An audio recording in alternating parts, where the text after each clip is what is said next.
Hello everyone, today in this video we will fight against the atmosphere of our world around us, and this time we will refer to the period of time that some people understand and describe as the Late Antiquity. The border dates of this period are really debatable.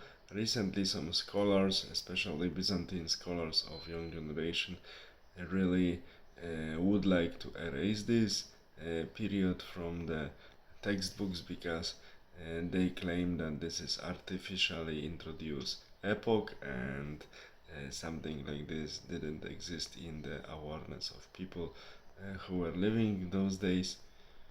Yeah, in most cases this remark applies to all epochs because the only self-aware, really self-aware and awfully pride of itself epoch that resulted in some good things but also in such monsters like socialism and stupid revolutions like French Revolution was the Enlightenment age, and to some extent Renaissance was aware of itself despite the fact the great chunk of population was still in quotation mentally medieval, but Renaissance was far more better, brought much better additions to the general civilization and to the development of humanity. Okay, but coming back to the late antiquity. So some people claim that first date that can be regarded as a beginning of late antiquity, and I would agree with this,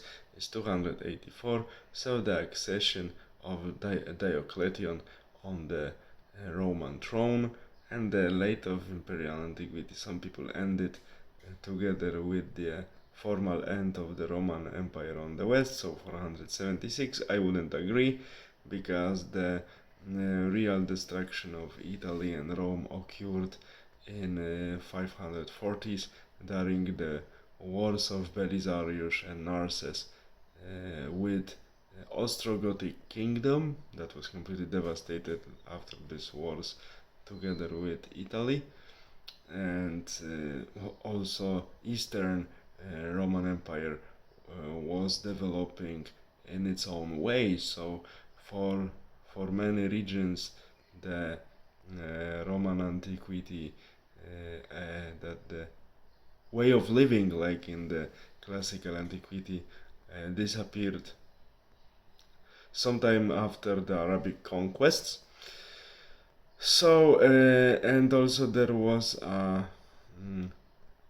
a kingdom coexisting with Vandal kingdom and later surviving it, and like Christian Numidian kingdom in North Africa, in modern Tunisia and Algeria, that was heavily Romanized and also disappeared in the in the second half of the 7th century after the Islamic conquest. So one should say that with these borderlines, when the late antiquity ends on such huge territory we are discussing, so the entire territory of the Roman Empire, eastern and western parts together, one cannot put one and really perfectly one date like year or years that fit perfectly to all of these territories and describe the end of some epoch.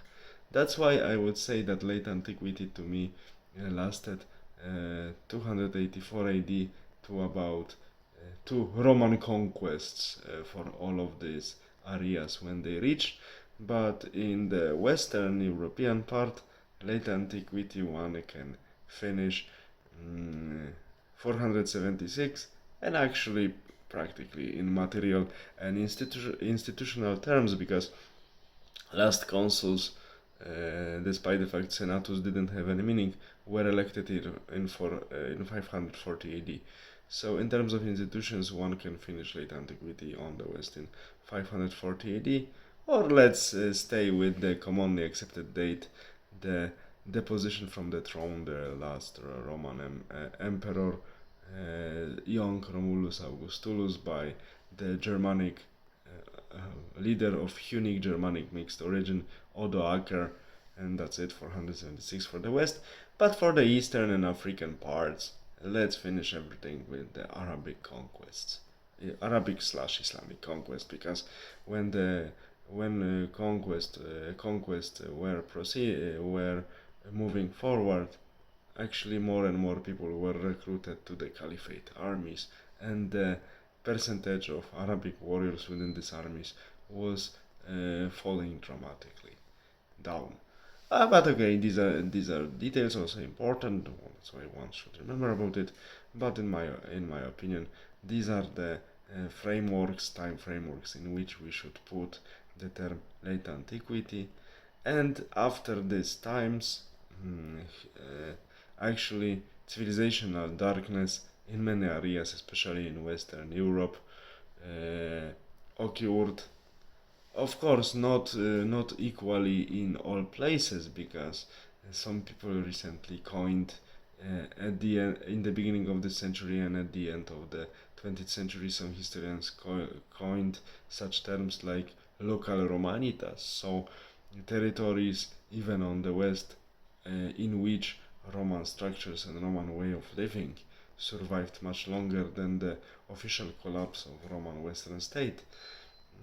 Examples of this territory can be Illyricum, so nowadays territories of part of Dalmatia, part of Austria, and so on, in which local Romanitas survived about 1 century after the official collapse of the Roman Empire. Of course, it was not perfectly covering the territory of the former province Illyricum, but more or less.